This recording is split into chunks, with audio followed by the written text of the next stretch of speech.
Hey everybody, I'm Simmons. This is Philosophy for Where We Find Ourselves, May 20th, 2021.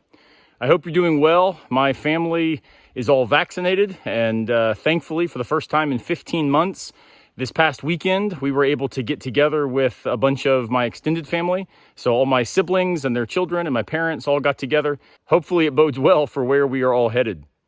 Well, I'm out hiking today, and it started me thinking about the relationship between expectation and vulnerability.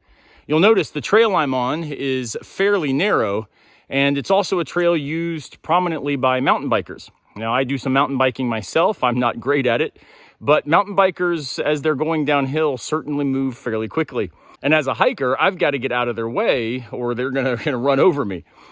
Now, this is an interesting situation because as you're hiking in the woods, you're aware of birds, you're aware of the leaves rustling, all sorts of things. But it's hard to sort of stay alert and stay awake for the idea that behind you or coming down, barreling in front of you is a mountain biker at top speed. I've several times today had to jump out of the way and, cling to a tree or hug the side of the trail in order for them to pass. Well, it's interesting though, right? So I'm expecting that there are bikers on the trail, but it's hard to expect when they might pass.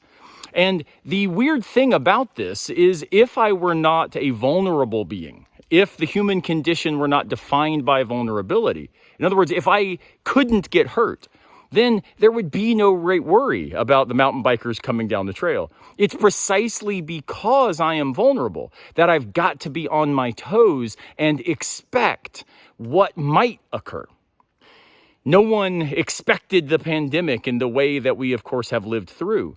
And yet it ruptured us because we are finite. If we were infinite, the delay of our plans and the interruption of our hopes for the short term wouldn't have been quite as big a deal. But it's precisely because we are vulnerable, because we are finite, because we are embodied and limited. Now, one thing we could do is just stop expecting. Maybe this would make us invulnerable. Well, the philosopher Todd May suggests that it is precisely vulnerability that makes possible true relationship. Expectation for a future that could be thwarted, a tomorrow that may never come, is part of the vulnerable human condition.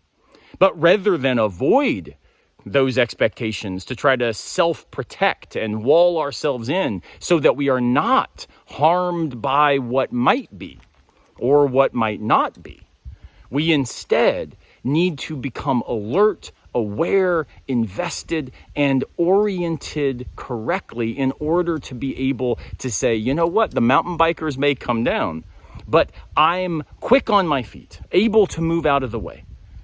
That allows me to hike, them to mountain bike, and all of us to respect each other in our vulnerable relationships.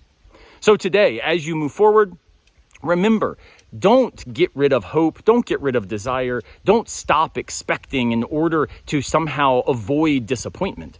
Let's be vulnerable on purpose and do it well.